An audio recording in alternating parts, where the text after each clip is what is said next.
I never expected a boring budget check to light a fuse under our entire department. If you enjoy workplace drama told first person, consider subscribing for more stories like this. Thanks for supporting the channel. I'm a project coordinator at a mid-sized tech company in Chicago. My manager, Dana, is steady and by the book. My peer, Marcus, is charming, fast-moving, and hungry for a title bump. On Monday, I spotted a strange charge, $10,000 already billed to our product launch line, labeled consulting, but with no vendor name. We hadn't booked anything yet. I brought it to Dana. She barely glanced up and said, "Leave it.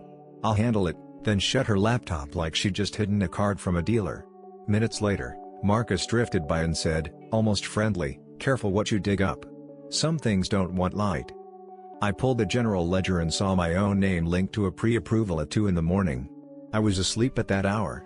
The system log said otherwise. What would you do first, confront the boss or lock down your account? I screenshotted everything, saved copies to a personal folder, and told myself not to panic, right before my inbox pinged with an updated invoice from a vendor I'd never heard of. The updated invoice listed North Pier Consulting with a downtown address I recognized as a shared workspace. The description said pre-launch strategy, still at $10,000. The approval stamp was mine, time-stamped at 2:06 a.m. I logged into our purchase portal and combed the audit trail. My single sign-on token showed a login from an IP block tied to a hotel 2 miles from our office. I was at home in my apartment, asleep.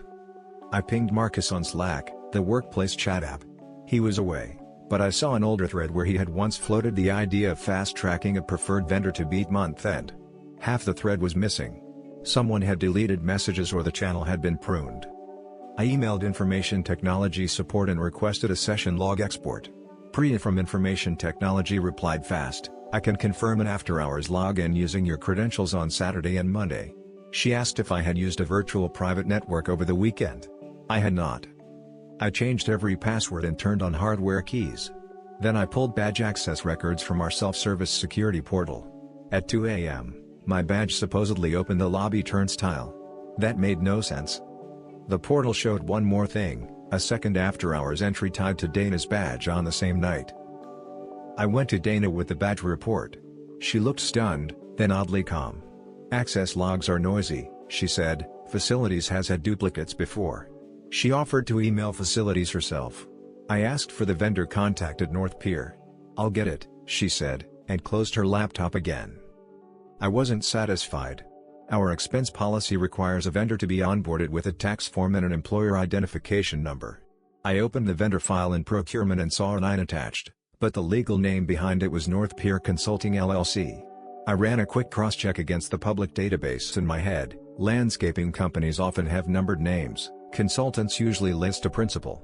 Nothing lined up cleanly. I dug into my email archive and found an automated summary of a Slack thread that got pruned. In it, Marcus wrote, "North Pier can start this week, I've used them before at a prior job." The summary also captured a reply from Dana, "We'll do proper onboarding. No shortcuts." My phone buzzed with a calendar invite for launch prep sync, urgent, set for 7 p.m. in a conference room that requires an escort after hours. The organizer? Dana's account. I dialed Dana to confirm the invite. She said, "What invite?" and told me she was leaving early to catch her daughter's game. Priya sent the session logs. They showed my user agent, my browser version, even my screen resolution, correct. But the network location was the same hotel near the river both nights. She added, there was a short spike in failed multi-factor attempts before success. Someone had guessed until they got in. I checked my email filters. A new rule was quietly forwarding procurement notifications to a generic folder named Receipts. I did not create that rule. I moved it to trash and set up alerts to my phone. Facilities got back to Dana and me together. They said the lobby turnstile can reflect shadow reads if a clone badge pings nearby. It's rare but possible. They could verify by pulling camera clips. Meanwhile, the 7 p.m. meeting room had a door keypad log. It showed entry by a guest badge at 7:04 p.m., escort code provided by a staff member whose initials matched Marcus. The camera outside the room, however, returned video unavailable. Dana frowned. "I didn't book that room," she said. "I'm filing an incident report." Her voice was tight, controlled. I couldn't tell if she was shielding me or shielding herself. Then Evan Park, listed as North Pier's contact, finally replied to my vendor query with a single line: invoice is standard, remit by Friday. No phone number. No signature block. At 9 the next morning, Human Resources asked me to come chat. Lydia, our Human Resources partner, had a printout of my after-hours approvals. "We've received a concern about you accessing systems at night," she said. I explained the cloned badge and the hotel IP. I brought paper, logs, screenshots. I kept my voice even. Lydia listened, then asked, "Why bring this up to me and not just to your manager?" I told her I did bring it to Dana, twice. Lydia scribbled notes. "We'll look into it," she said, which often means stop asking questions. One-line comment prompt: "Would you pause or push harder in my shoes?" When I returned to my desk, Dana was waiting. She closed the door to a small huddle room and spoke low. "I didn't brush you off to protect myself," she said. "I flagged finance audit last week because the month-end rolls had weird vendor splits. I didn't want you in the blast radius until we knew more." She forwarded me the finance ticket. It predated my discovery by 3 days and listed North Pier. She had been on it. That calmed me, until my phone buzzed with an unknown number, and a voice said, "If you like your job, stop tracing INs." The call ended before I could record it. I ran a public records check on North Pier's employer identification number. The business registered to that number was a home-based accounting service in Ohio, not a Chicago consultancy. The mailing address for North Pier was a virtual mailbox in a high-rise. I called the virtual office and asked to be connected to North Pier's suite. The receptionist said there was no such tenant. Meanwhile, Marcus strolled in with coffee, waved, and asked if I had cleared that vendor hiccup. He looked relieved when I said nothing. I reached out to our external procurement auditor, a part-time contractor named Jared who reviews vendor files quarterly. He hadn't heard of North Pier either, but he recognized the bank routing number from a fraud alert last year. "Different name, same account," he said. At 3 p.m., a new calendar invite appeared for a launch rehearsal at 7 p.m., same room as last night, same organizer name, Dana. She was at her daughter's game again, sending me photos from the bleachers. A fake invite. Facilities finally sent camera stills, a figure entering the conference room at 7:04 with a guest badge, escorted by Marcus. The guest looked familiar, but the image cut off their face. Priya flagged something else in the logs. The original vendor onboarding request for North Pier had a hidden metadata tag. It was promoted to priority by a user role that only senior finance executives hold. The promotion came from Tom, our chief financial officer. Only Tom, or someone using his delegated authority, could have done it. Dana rubbed her temple. "Tom loves to hit quarterly targets," she said. "If he greenlit a vendor to book expenses early, it would help the optics. That would explain the rush, but not the fake invites, the cloned badges, or my hijacked login." I reached out to Tom's assistant for a quick chat. Tom was booked solid, but a minute later he messaged me directly, "Trust Dana to manage vendors." Odd phrasing, like he was redirecting the spotlight. Priya then emailed an attachment, a list of access tokens issued within 60 seconds of my after-hours login. One token was tied to a device named North Pier MVP. Another was tied to Marcus Surface. 2 devices in the system at the same minute, same hotel IP block. We were not chasing a clerical error. We were standing in the middle of a coordinated push. And then an inter-office envelope arrived on my chair with no return name. Inside was a plain USB drive and a sticky note: "Play it. Then decide who you trust." I used an air-gapped laptop information technology keeps for vendor demos. The drive contained a screen recording of our procurement portal. A cursor logged in with my username, navigated to North Pier's profile, and clicked approve. Then the cursor opened a command prompt window, executed a script, and wiped the browser cache. The top bar showed a hotel Wi-Fi login page behind it. The video paused on my username and then jumped to an email draft from Marcus to Tom. "As discussed, pre-approval is clean. Dana might push back." It never showed the sender hitting send. I stared at the timestamp. It matched the 2 a.m. window. One-line comment prompt: "If you had this video, would you go straight to Human Resources or set a trap?" I felt eyes on me from the hallway. Evan Park from North Pier stood at reception, asking for a visitor badge. He wore a bright lanyard like he belonged. I exhaled slowly and told Priya I needed a quiet room and a plan fast. Dana, Priya, and I huddled in a small conference room. I outlined a bait purchase, a fake line item labeled Honey Token Ad Services, priced at $12,000. tied to a decoy vendor named Lakeshore Metrics. Priya would embed a canary token, a special invisible link, so we could see who touched the record, from which device, and where. Dana's job was to pretend to be distracted. My job was to act rattled, like I might quit, so whoever was pushing would think the coast was clear to move money before I left. Priya would monitor audit logs in real time and silently mirror any file deletions. At 5 p.m., I posted in the project channel, "Heads up, budget reconciliation tonight, we'll be offline after 8. Marcus reacted with a thumbs up and a clock emoji. Tom replied, "Appreciated." At 8:30, Priya pinged me, "Hit." The decoy vendor file was accessed from North Pier MBP, again on hotel Wi-Fi, then from Marcus' Surface on our guest network. 10 minutes later, a physical badge opened our supply closet downstairs. The badge ID belonged to facilities, but the camera outside the closet picked up a face we recognized. It wasn't Marcus. It was Tom. Dana texted Tom, "Quick hallway check-in." He agreed. Lydia from Human Resources joined us under the pretense of a policy review. We stepped into a glass-walled room. Tom smiled casually and asked if we were on track for launch. Dana laid out a printed timeline, fake invites, cloned badges, hotel IP hits. Priya projected the honey token logs. I played the silent portion of the USB video showing my username approving North Pier at 2 a.m. Someone used my account, I said. From a hotel.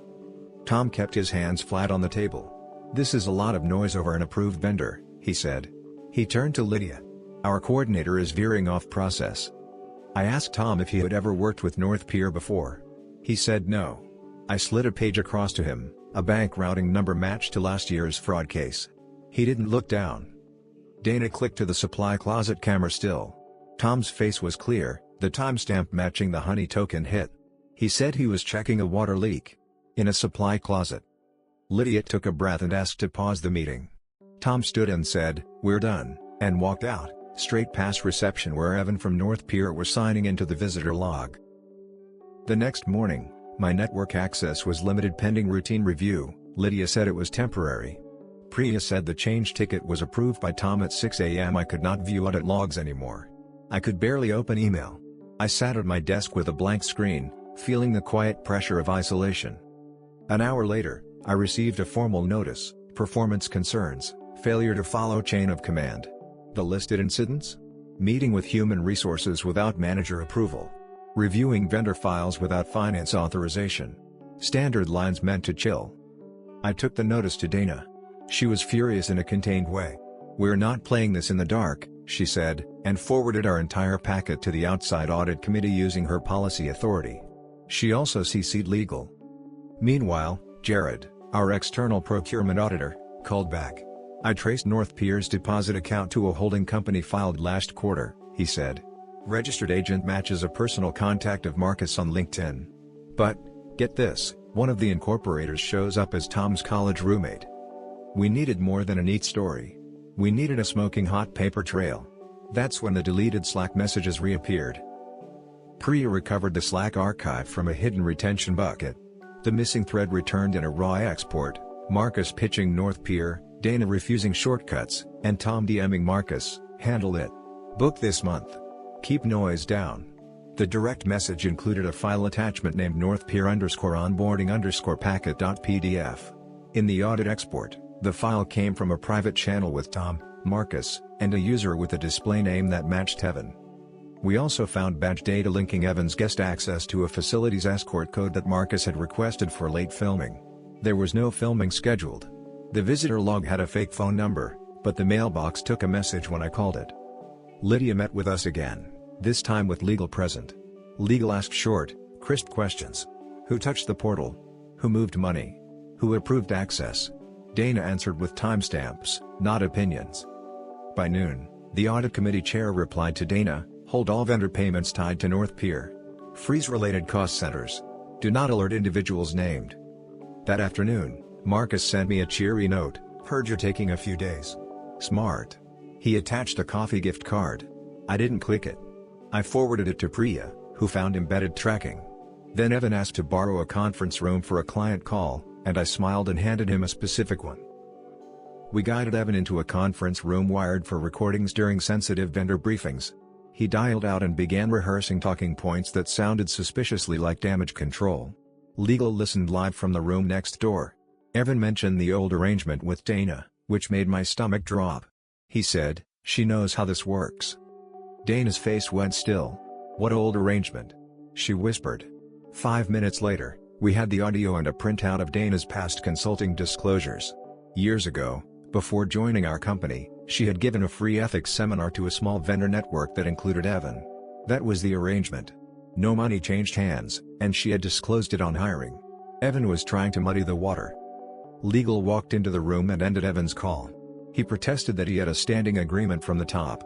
Legal asked, "From whom?" Evan said, "Finance leadership." He would not say Tom's name.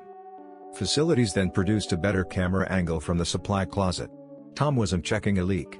He was pulling a small box labeled merch and placing it into a backpack. The box contained stacks of prepaid debit cards our marketing team uses for raffles. Dana looked at me and said, "We need a final step." That's when the audit committee chair asked to meet Tom alone. The meeting with Tom was short. Legal presented the Honey token logs, the Slack export, the badge footage, and the prepaid card box inventory report. Tom attempted charm, then policy talk, then indignation. Finally he asked for a break. While he was out, Jared emailed a certified bank letter tying North Pier's deposit account to an entity called Riverlock Holdings. One of the signatories was a trust controlled by Tom's college roommate. Another was a member manager with Marcus's home address listed for service. Lydia's voice was calm as she returned to the room. Tom has been placed on administrative leave pending investigation. Security collected his badge and laptop. Marcus was called in next. He tried to spin a story about overeager vendor selection, but the hotel Wi-Fi log and the guest escort code cut that short. Evan offered to cooperate in exchange for leniency. He produced emails where Tom had promised future work if expenses posted before quarter end. He also admitted he used my username in the video to spook me and make me back off. We restored my access. Priya insisted on company-wide hardware keys and no after-hours approvals without two live approvers. Dana stayed late to finalize the incident report, and I rewrote the launch budget from scratch. The numbers finally balanced. By Friday, the company announced leadership changes. Tom resigned to pursue other opportunities. Marcus was terminated for policy violations and conflict of interest. Evan's firm was blacklisted and referred to authorities. Finance reversed the $10,000 charge, along with several smaller ones that would have added up across departments. The launch still happened, on time and under budget. The moral I took from this: documentation beats rumor, and calm beats panic. Save logs. Screenshot timelines. Ask narrow questions. And when pressure rises, keep your paper trail clean. Who was wrong? Tom, for engineering the scheme. Marcus, for helping and trying to frame me. Evan, for playing along.